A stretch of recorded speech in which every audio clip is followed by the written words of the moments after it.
Hello, in this video I want to show you how to perform first setup on Sony camera.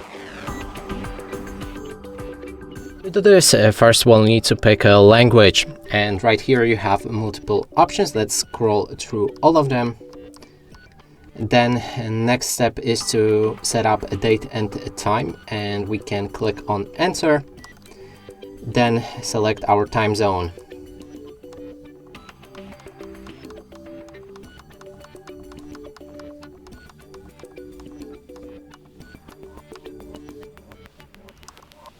Then we can adjust the other settings like daylight savings that you can enable or disable, date and time manually, and date and time format for the stamp. Then hit enter. We can download the app to pair with the camera, and the setup is finished.